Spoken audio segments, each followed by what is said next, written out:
Portugal, there's a YouTube show full of fun facts you need to know.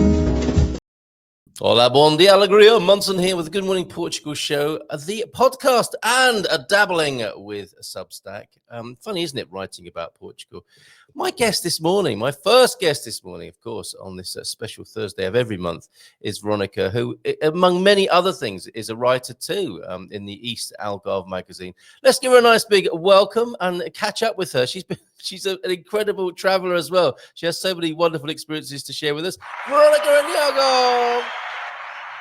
Hello. How are you doing today, Carl? Very good, thank you. Yeah, great to see you. And as I say, you're a writer, a keen traveler, and an expert consultant on real estate, I think globally, really, but specializing down there.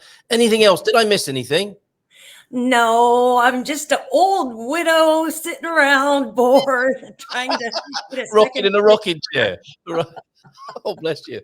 Right. Well, great to see you. Let's get started straight away, because you sent me some beautiful travel logs, and we'll play them behind the scenes, and maybe we can catch up whilst making reference to the beautiful visuals that you've shared with me. This being the first, I think, is this Murtola? This is Murtola, yes. Murtola. Murtola, I beg your pardon, not Murtola. Murtola, okay. Murtola, which is, the most westernmost Islamic, big, thriving Islamic port that, was back in history before, of course, the Portuguese got together with the Templars and kicked them all out. Well, that was Knights of Santiago, so all the knights, sorry. Murtola, maybe then. Murtola back in the day, yeah. The great thing about Murtola is the cathedral wasn't just knocked down and rebuilt. The cathedral was actually left in its Islamic state, and it's still used today as a Catholic cathedral. But usually what anyone will do is whoever wins knocks down the churches. Whoever wins knocks down the churches and puts their stuff on, like whatever holy spot is there. Yes. Right. So it's nice to see the architecture. This is one of the only places in Portugal they've actually left the architecture or wasn't destroyed in the earthquake. Oh, really? Right. Mm-hmm. Okay. So fabulous place to go to. Easy to get to? Yeah, it's 1 hour from me in Vila Real de Santo Antonio all the way to Tavira, because you just head straight north. It's not quite the Algarve. It's just above the Algarve in the Alentejo, but you can get there from Lisbon straight across, and from Porto, it's going to be a bit more of a haul, but you just map quest it today. Murtola, Mertola, everybody. Lovely. Thank you very much. We continue on our journey. Okay. And a piece in the East Algarve magazine. Yeah, I think that says, but it's always backwards when it does that, huh? No, I can see it. It's just, okay. It wasn't backwards. Phasing out a little bit on your green screen, but not a problem. I think we get the gist for sure. No month is complete without a wine tasting as well. So we have this too. Where have you been? So this was at Arveda Winery, and we were just wandering through the town of, so we're already in Murtola, and I'm like, hey, let's go up. I've been wanting to go to Monserrat. So that was only another hour. So we went up there, stopped by this winery in town. We loved it so much, we went out to the vineyard itself. So we did a tasting in town and then went to the vineyard. And it looks just like California. It was really... It's magnificent, isn't it? Yeah, it's just like being at home. So if you haven't gone out wine tasting in the Alentejo, just go do it. Yeah. Okay. There you go. You've been told. Just go do it. And this is not an uncommon facility to find in the Alentejo, is it? This looks like one of the smaller ones. This one was started by the Count, and he actually produces quite a bit, but he only keeps his best grapes, and he sells off the rest of his grapes to the others wineries in the area, and it's like millions that he sells off because they don't want any of the lower brands, because he was a Count that started it and it stayed in his family. Oh, now look at that landscape. Now that Isn't that gorgeous? It's superb. Thank you very much for that. Name of the brand again? So Arveda, Ervieda. Wait, let me get the bottle, make sure I didn't mess it up. Definitely, get the bottle. Get the bottle. Let me get the bottle. It's probably empty, right? I should have had that. I think it's going to be empty. It's going to be one of the many empties by the bin. Okay, let's have a look. Yeah, I did misspell it. I'm telling you, spelling was never my game, even though I was a journalism major. And so here it is. Hervidera. Ervidira. Hervidera. Okay, all right. And what? And you approve of their fermentations, but they look very classy, don't they? Oh, they were super yummy, and they're not very expensive, especially compared to California prices. For premium wines. Yeah. They had ones as low as 10, and the big fancy one, this one that they actually lower into the lake, the big Lake Algarve, which you have a clip of that. They lower it into the lake to 30 meters because it's really dark down there and it pressurizes the wine. No way. We drank a normal one and this one side by side, and total difference in flavors, even though they were picked and used in the same barrels. I've never heard of that before. They plunged the bottles into the lake or the dam to pressurize them and give them a different flavor profile. Absolutely. And then we rented a houseboat. So when we were saying, hey, we're going out on the houseboat, where exactly did you lower them? Yeah, right. I mean, there's all sorts of people down there in their sub-aqua suits and breathing gear trying to find the wine. Well, okay, yeah, I think this is the clip that takes us out onto the lake. That's right. Exactly. Yeah, here we are. This is the one. Okay. So this is Lake Alquiver, Alquiver. I'm sure I butchered that. And you can rent a houseboat. So we rented a houseboat. Hey, that's an underwater castle. It's so funny. There's this castle listed on Google Maps. Right, okay. And the reviews say you need your scuba gear. It's underwater. So when they redefined the boundaries and made the the dam area larger, the reservoir larger, they happened to flood a town and a Roman castle. And so that happens sometimes with reservoirs, don't they? They flood a village, which I think is so spooky, isn't it? But there you go. That's what they've done there. What a beautiful day out that is. And just did you sleep? You just go up to a buoy and throw your rope around it, and you just park in the middle of the lake. And it's the largest lake, man-made lake. Hold on. Did you drive this? You piloted that yourselves? You just hired the boat? Oh my word! Yeah, you just rent it and go. You didn't hire a handsome sailor. Presumably, you can do that as well if you want to. You could probably hire handsome anything if you really look. That's true. Okay, let's move on. back to your town.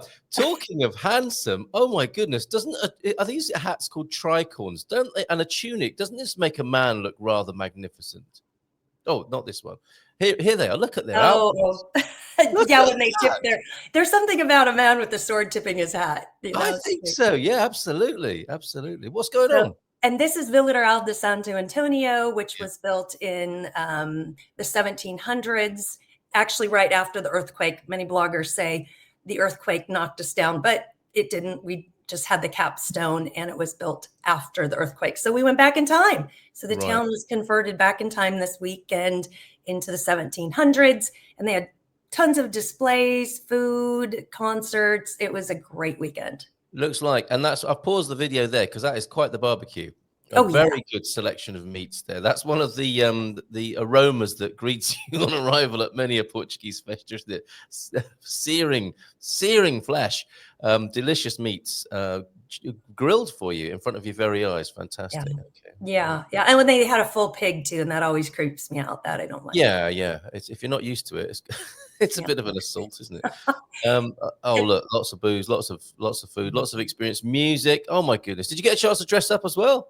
You can if you want to. They actually will loan you the costumes, and then you're meant to be in town certain times of the day and during the parades, because it's 3 days. There's me with my Templar stuff, of course. But do you see that little display? They had everything: how they made the salt, how they salted the fish, how they used to wash the laundry, how they made these little stones. They had the architects in there, and one took us on a little private tour because my friend has a historical house in town, and he came and he said, oh, those are the salt bins. That's where they used to salt, the fish. And it was just a really great day, and that extra tour was delightful. Yeah, got another clip from there. Who is this? That's Marquis de Pombal. And okay, really? That's a representation of the Marquês himself. Yes, the Marquês de Pombal. In a Cubist style, by the way. Cubist style, yes. So he designed the town, and he designed it before the earthquake, right? So this was designed before all those areas of Lisbon. So on the grid pattern. So they call this the Little Lisbon. Well, I coined it that, and then it kind of picked up, but Ooh, Little very good. Lisbon, because it's all on a grid, it's the Enlightenment period, it's all that fun stuff. So He's quite a character, wasn't he? And then that was his calling card, presumably, for the rebuilding of Lisbon after the earthquake.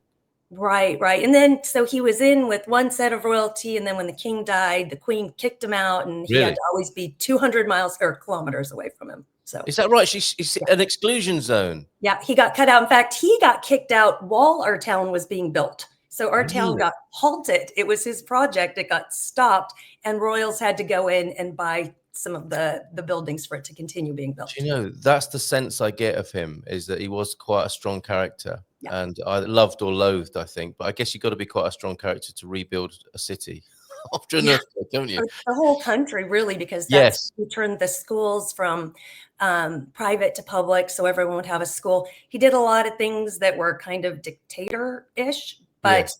during the time, I think a strong rule was needed. And I don't agree with a lot of things that happened, but a lot of good came out also. Interesting, isn't it? Fascinating. Okay, Marcus de Pombal, MDP, I think, as you referred to him there.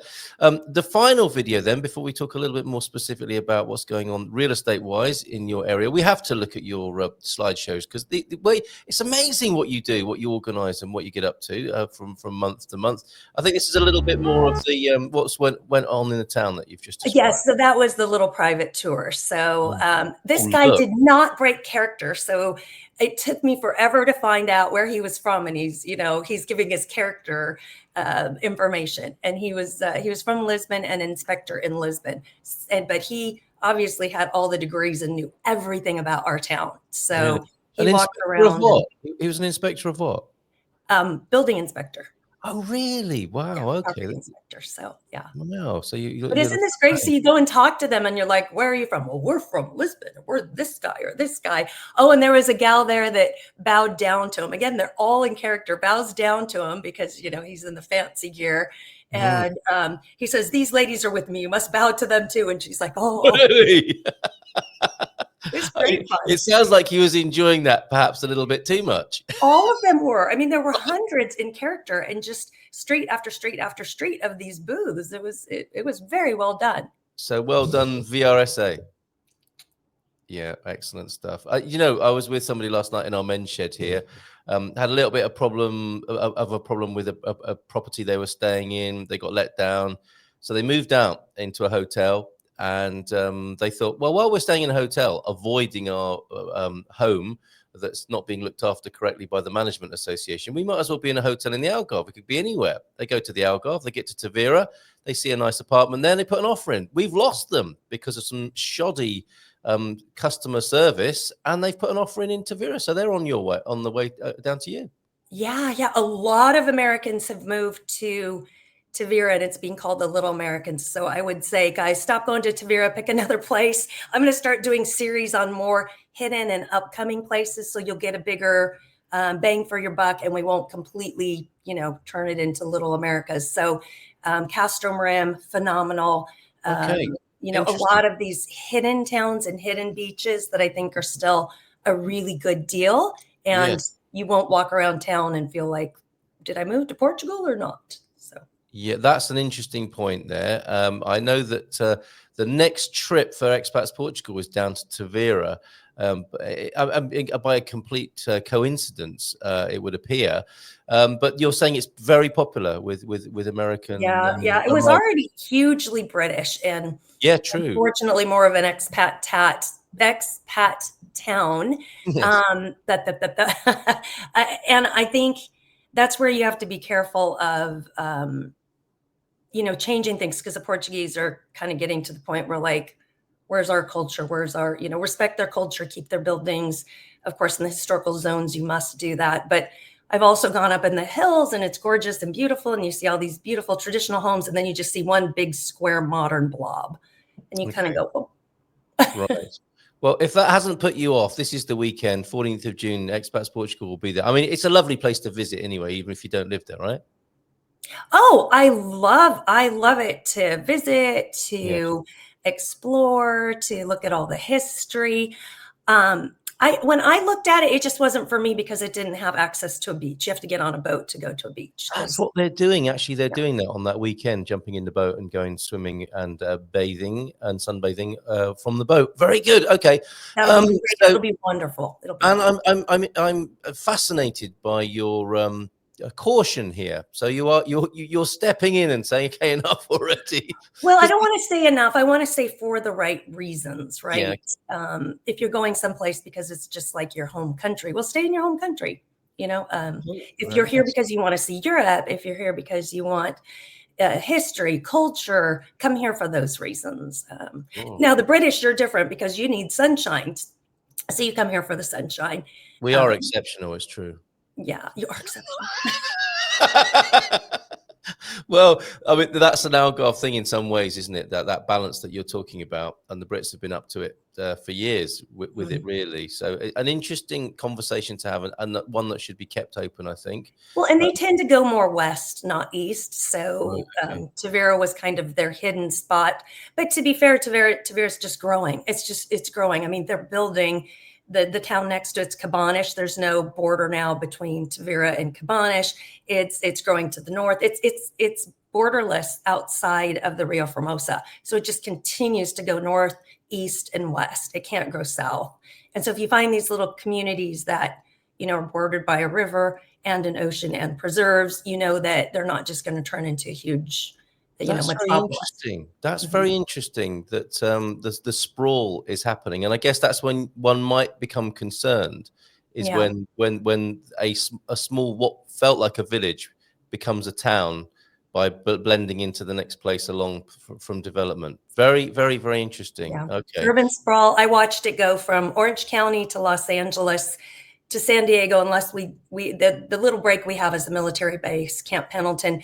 But just as I grew up, all the orange fields disappeared, the strawberry fields disappeared, so much of the charm in Orange County. I mean, it was called Orange County, right? California. And the next thing you know, there's no break. The highway's going from 2 lanes to 4 lanes to 6 lanes to 8. The last time I went down, I think it was 5 on each side, so almost 10. Well, it just doesn't stop. Wow. No.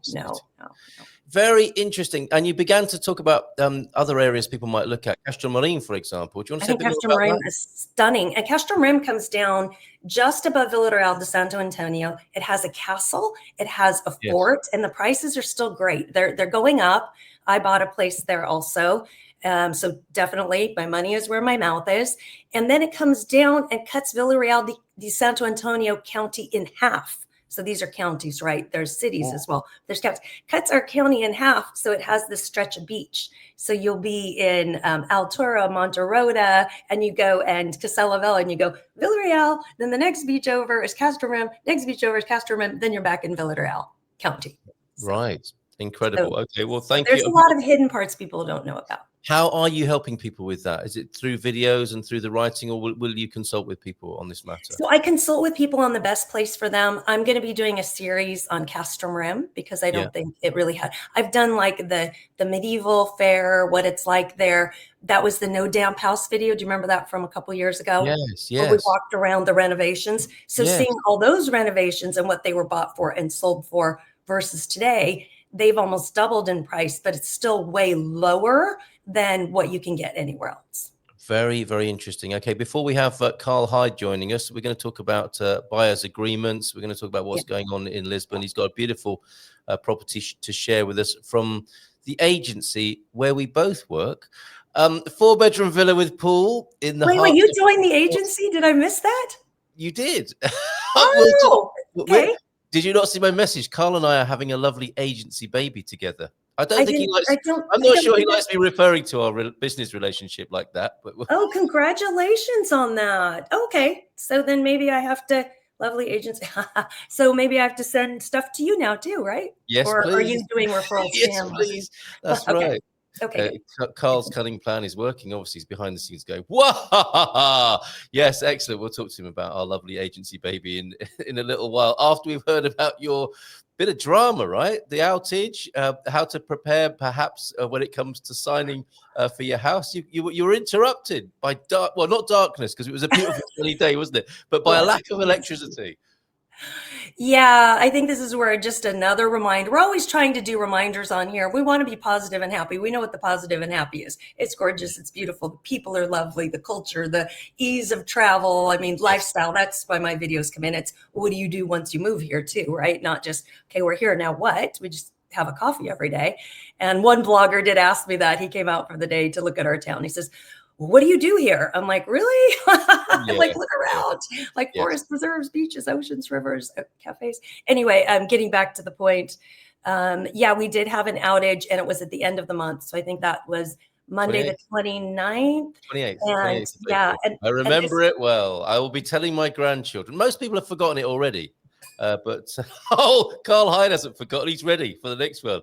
Did you get solar battery packs? Yes. Have you seen those? I bought 4. We're working on them. Another Carl. So Carl Hyde, Carl Munson, and there's Carl McAdam. I've made a series of videos with him. He's in central Portugal. He's created this amazing inverter and battery combo that goes on a trolley so that you can wheel it into your garage until you need it, your garage until you need it. And you can charge it with your solar panels. You can plug it into the mains and charge it up. And we're going to have an event where we're going to be probably in a hotel conference room, or actually it doesn't need to be inside because it's off grid. And we're going to have this. I don't know. I'll take you back. I don't know if you remember this scenario when you were first in Portugal. We're going to spark it up. Then we're going to plug a kettle in and we're going to make a British cup of tea. Whilst the kettle is on, we will get out the Marmite and put some bread in the toaster, which is also plugged into this array that he's made. So we've got a kettle and we've got a toaster going. And already Portuguese people are saying, no, stop. It's going to blow up the fuse. And then Mrs. M walks in with a hairdryer and plugs it in. And we're expecting our virtual Airbnb to go into darkness. But no, this portable kit can manage all 3 of those household items. It's going to be a bit cumbersome having a washing machine there, but we're going to demonstrate it soon. The technology's changed brilliantly, so that's a really good shout. And Carl McAdam's doing some incredible work on that. Well, and you can even have solar panels that protect your windows. So instead of just a regular window shade, you can have one that goes up and down. And so maybe that's something he can also. It's a fantastic idea. If it kills mosquitoes when they land on it as well, even better. Right. But quickly before Carl joins us, then you were interrupted. You were having a signing, and that's when the outage kicked in. Well, it was supposed to sign on a Tuesday. The Monday was the outage, and the Monday is the day that the notary is doing all his work and last minute stuff and signing all those people. Well, he couldn't sign them because it's electronic. When you sign your deed, it's going into the computer live. It's printed out. You're left with it. This makes us realize how much we're relying on our computers and electricity. So all those clients had to be pushed to the next day. And so they were meant to, it had already gotten pushed forward. There was some miscommunication between the agent and the attorney on their closing date and the other agent who was not kind. And so they were meant to close the 15th of the month. But they ended up needing to close on the 29th. And this is why you always book in time, right? Always give yourself lots of time. So the builder was on vacation, so couldn't be there to sign the deed, didn't want to do a POA, because I always suggest always have a POA handy.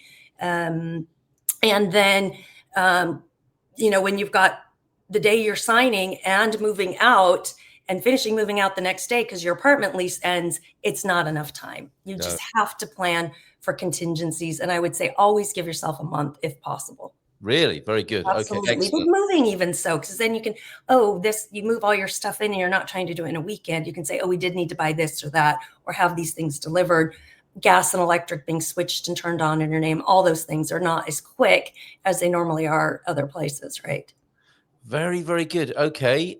So location, preparation, and celebration now. Let's give them a nice big round of applause.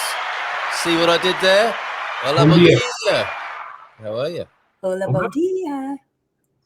A little sip out of the Good Morning Portugal mug there. Sorry, I must brought you in at the wrong time. You still finishing your coffee?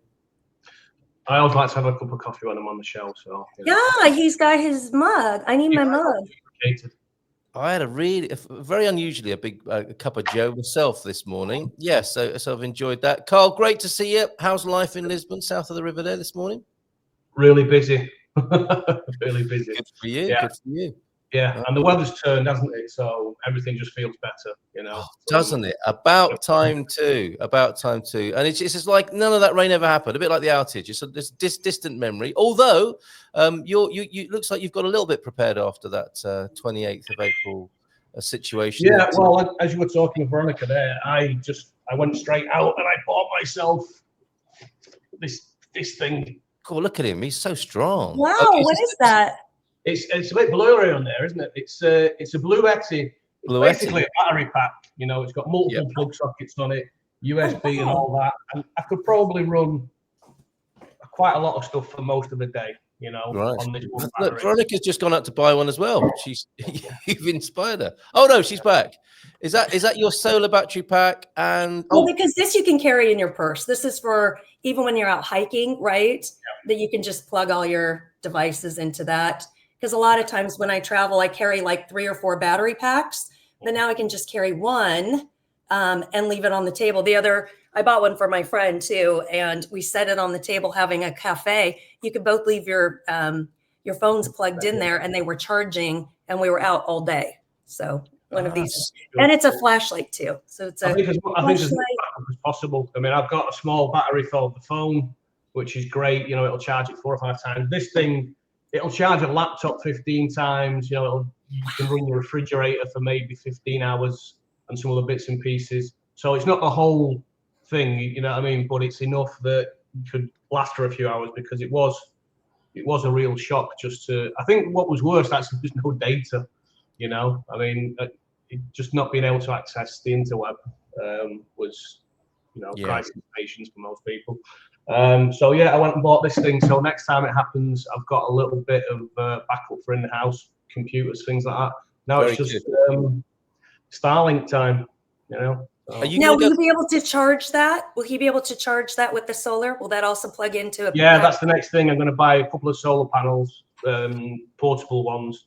So it's fully charged now off the mains. And then, if you know, if we have a major problem that lasts even longer, then I can just sit it out on the lawn and it'll charge slowly through the day. So certainly not a whole solution like Carl number 3 has done. You know, I am Carl number 2. I mean, I've got it worse, haven't I? You know? C1, C2, C3. Hey, C3PO.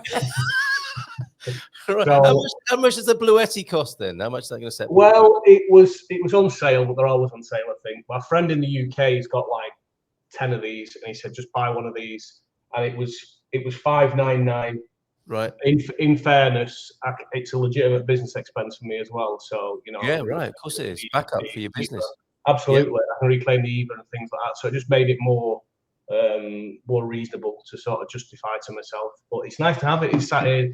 I hope I never have to use it, but you know, one of those things, isn't it? You hope you never have to use it, but if you do, you've got something good there. And talking of EVA, so that's $599 including EVA, is it? Yeah. So effectively, if you're one of the, I mean, there are many headaches running a business in Portugal, but if you are able to start a business, incorporate and claim your EVA back, it's effectively a 23% discount, isn't it? Which is and then obviously if you do make a profit at the end of the year, then you're not paying, you know, the corporation tax on it as well. So very good. Okay. Profit, isn't it? So yeah, I mean, it's a no-brainer. Every house should have something like that, because I mean, the thing is, you know, living in Portugal, you do get power outages. I mean, I would get them in the UK as well, but since I've lived here, I've maybe had a couple of dozen that just last, you know, sometimes an hour or 2 at most. Usually they're back on a little more quickly. Some of that's been very local, like specifically something's blown on my street or whatever, but it's not the rarest thing where I am. Same here. Yeah. You know, so to have something that can, you know, survive, charge laptop, keep kids entertained. Absolutely. Keep the kids entertained, the most important. Yeah, it's true. The thing is, you've got that one there, but when you do a cheaper one as well, they do more expensive ones as well. You know, you do some that cost €1,500. They do some that cost €300. So anything that just sort of gives you that little bit of peace of mind, well worth it. Well, you are like the Elon Musk or Clive Sinclair of your locality, because I remember you were into this early on. You were making a solar heater for your swimming pool, weren't you? Got it. Yeah, I still got you. Fantastic. Yeah. Good, Okay. good. Takes it That's about no 3 months. reason. It's sunny all the time. Yep. Very good. Very good. Right. Here to talk about real estate, of course, and celebrate our news. I said location, location, location. Preparation, which is of course what we'll talk about, because the buyer's agreement. This is something we'd like to share with people, so they get the best possible service when buying.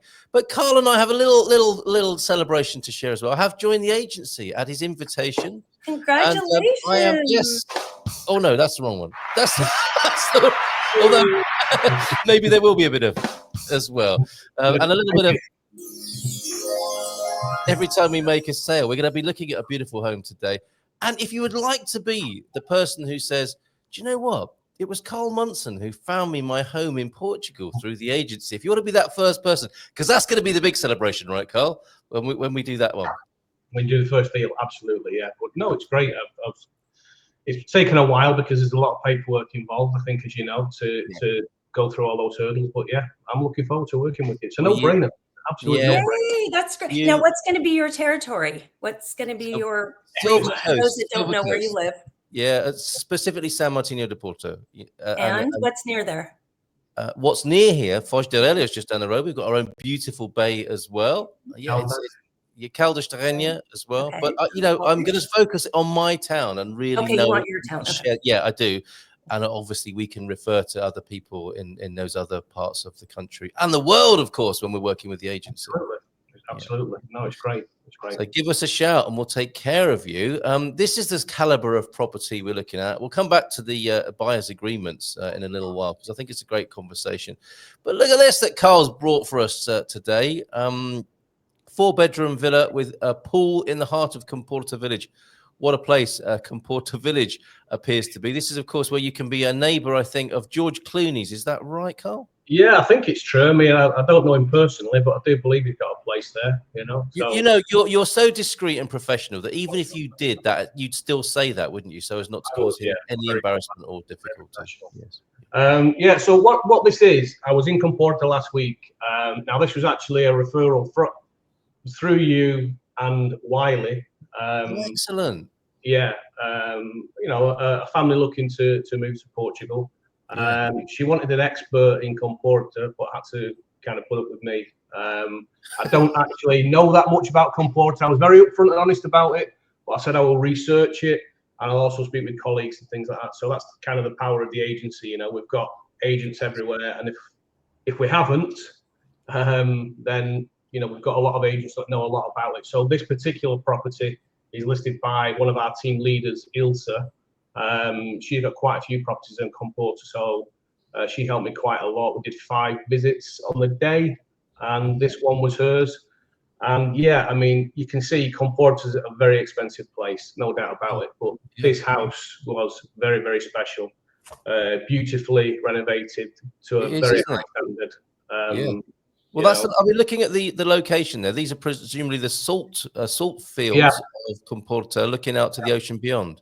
Exactly. Yeah. I mean, the thing is, it's such a small place. I mean, I mean, I guess I'd liken it in some ways to Sao Martinho, but you know, it's just, you know, that road between Foz and Sao Martinho. You just got those roads. The Atlantic Road. Yeah. It's very tranquil, and it's not. I mean, it's more flat. You know what I mean? It's not got the cliff tops and things like that. But you've got those kind of towns along the way, and it's that kind of area. But it is quite exclusive. You can tell that by the price. But this place was excellently renovated. I mean, you know, to a very high standard. And it was just beautiful. And the family that was with that looked at it were very impressed with it. You know, I think they're just not ready to make that leap yet. But it's an amazing place. So if you want to live in Comporta, or if you want to live in Comporta and then also rent out an Airbnb, something like this is perfect because there is a lot of Airbnb in Comporta. It is delightful. Love the renovation. I love the blue. I think it's so nice. Well done. And it's the motif is throughout the house, isn't it? I like that a lot. It's very seaside-y, isn't it? With the choice of materials, then that flooring as well. Are those sanded parquet panels from like the vintage style? I can't remember, Carl. Stop asking me awkward questions. I'm sorry. I'll be honest with you. It was. I mean, it was a great day. I had such fun with these clients. Yeah. Doing 5 visits in one day and traveling there and back. It was pretty intense. A bit of a whirlwind, and we did stop for lunch in between as well. But I just remember the conversations with the client that, you know, we were all impressed by the attention to detail on the renovation. It wasn't just, you know, you do see some places where it's kind of like you call a landlord special, bit of white paint, you know, throwing some cheap IKEA furniture and, you know, add 35% to the price. This place has been done to a high standard, you know, proper insulation, everything. So people are going to look at it and go, wow, that much for a T4, you know, but in Comporta, that's actually a very reasonable price, and it will provide a great yield on Airbnb because they are highly, highly sought after, you know. So if anyone's looking for Comporta, give us a call. Or if you want to recreate that beautiful design ethic in Sao Martinho de Porto, you might be able to buy yourself a home and a couple of rentals for that sort of money on my patch. But that's Comporta. It is what it is over there, right? Exactly. Yeah, the different strokes for different folks, you know, and different price brackets. Basically, that's just how life is. Good. The easy way to find that then is the agency re.com, and that's the specific link, and I'll pop that into the comments on the video as well.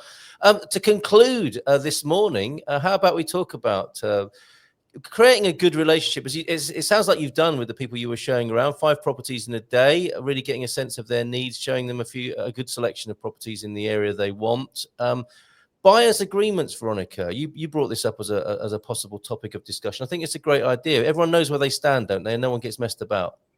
Yeah, it starts right at the beginning of the transaction when you're having the interview with the client and you're saying, look, here's what, you know, what do you expect from me? What do I expect from you? You know, if I'm going to spend my gas and time on the day on doing this. And these have become mandatory in the United States of America because the shift changed. Yeah, that they can't take somebody in a home without a buyer's agreement. So you don't have these people, one, wasting your time and also wasting the time of the other agents, the homeowners, because it has been put in those Facebook groups where someone says, hey, you know, whenever I come to a new town, I call a real estate agent and he shows me around. And of course they lie to you and they say, oh, you know, we're looking for this and that.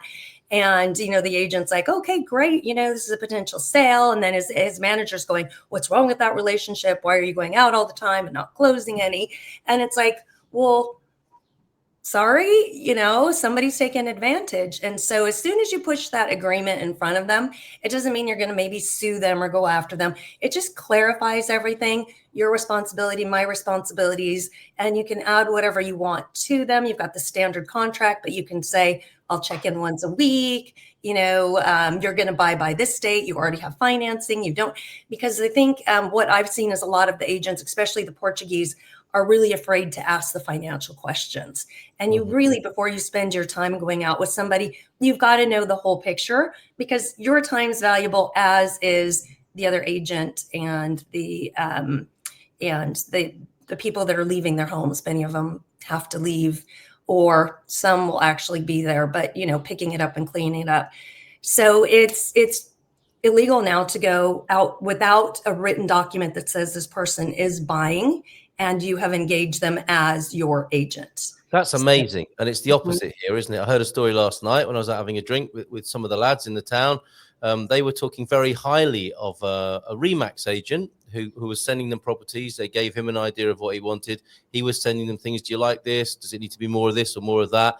And the sad end of the story was, oh, and then my wife found somewhere. So we approached the people direct, and it was like, oh man, I want to say, please don't. The whole story was like, he was really great. He was really great, but we ended up finding our own place, and he was a bit pissed. He was a bit pissed off about it. I was thinking, yeah, of course he would be, right? But that is the kind of territory we're working in, and fair play to that agent who sounded like a cut above the rest. It's not everybody who does that, because a part of the conversation was about being ghosted, that people being very excited on the first conversation, never hearing from them again, and then a wonderful agent like that does some hard work and then ends up getting the deal done behind his back.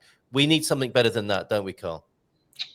Yeah, I mean, it is just part of the business, and this is what I said to you when I was talking about joining the agency. Is that I try not call it wasted time now because it's so hard, but it's that kind of 80-20 rule where a lot of what you do in your job as an agent will result in nothing, no net return for you, because there are a lot of time wasters. And the thing is, a lot of people don't know the time wasters. They've got good intentions. Most people, they think they want to buy, they think they're ready, but unless you actually ask some difficult questions, and people don't tend to face it, they just think, yeah, we want to move to Portugal and we'd like to live in Cascais. And you really need to think, like, how are you going to pay for it? What timescales are you thinking about? Have you got kids? What schools do they want to go to? What kind of education do you want them to have? Yeah. Loads of different things.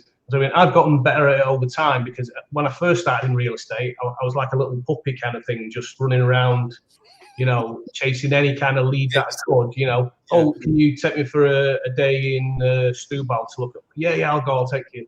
I very quickly learned that, real estate tourism is a real thing. And most don't do it intentionally. People just don't think. They see a property and have that instinct just to click on and say, call the agent. And so I don't have a formal agreement like Veronica's talking about. I do sort of stress that to people at the start that, if you're working with me, then you are working with me. If I find that you're calling people directly, then it's over. There's just no point, because I'm not going to go and do, and it's happened, I think I've had clients where, I've still closed deals with them, but I've had to, I've been 20 viewings deep, and I'm not making that up. And I called someone, an agent, and they said, "Oh, is this such and such a body you're talking about?" I said, "Yeah." Funnily enough, they called me this morning on an ED lister. And I had to call and say, you can't do that. The agent was understanding and ultimately didn't want that property, but they just had that impulse to click, and it can ruin everything. And it can ruin you make a good point. Agents should look after each other in that way as well, shouldn't they? Yeah, they should be reasonable, but but there are times when people also have been looking already, because they've been dreaming about it for the past year. So they go online, they log into Remax or some other agencies, and then by the time they come to you, and this happens to me all the time. You speak to people, we want to work with you, and then you make the call to an agency. They say send the details of the client across. You send your details, and they'll say no, they're already on our system. And there are some in those situations where they've specifically worked with them, they just will not work with you. And so it limits your job. If that person wants to still work with you, that is going to limit what you can do for them, because if it's with a significant agency in the area that you live in, like a small place like Sao Martinho, if they've already registered with Remax, that might be 1/4 of all properties in your area that you can't represent them in. So it's important for people to be honest and upfront, and just try not to be so impulsive. And go through your agent. Always go through your agent. Ultimately, you're going to get better service and a better deal. We need to conclude, so maybe a final word from both of you on this. I know you want to add something to that, Veronica. Well, I just want to say that, when it does come down to that buyer's agreement and you're going through everything, one of the important questions is, and before you even take them out, have you worked with any agents? Have you contacted any agents?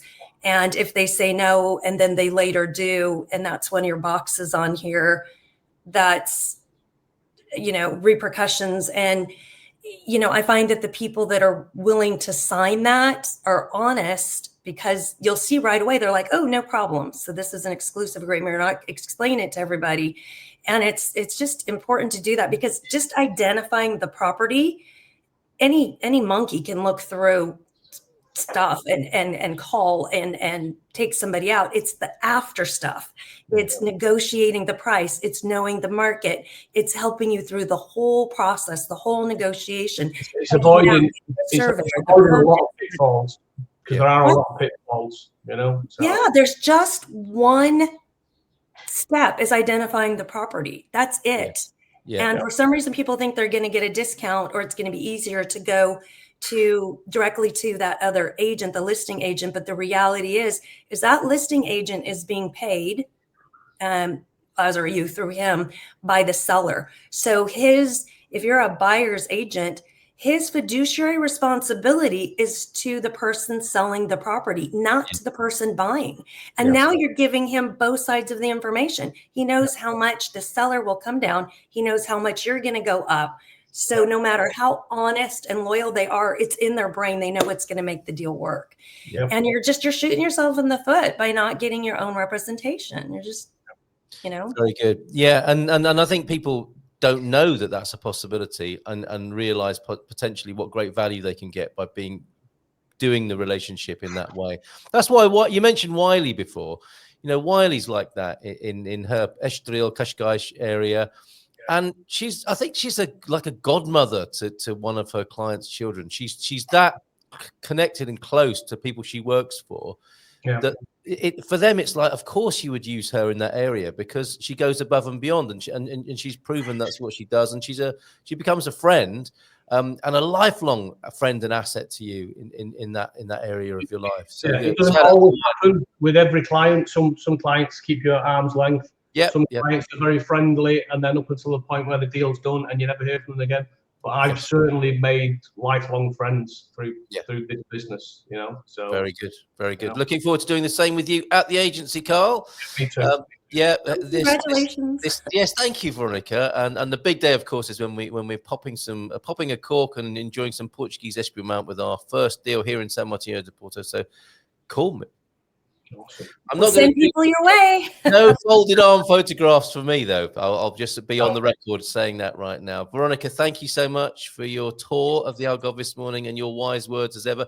Carl, thank you very much. A little detour into backup power there, which I think was very useful for people. Thank you for sharing that beautiful property that's with the agency, and you'll find the link to that in the comments. Have a great day, both of you. See you again next month. In Portugal, there's a you do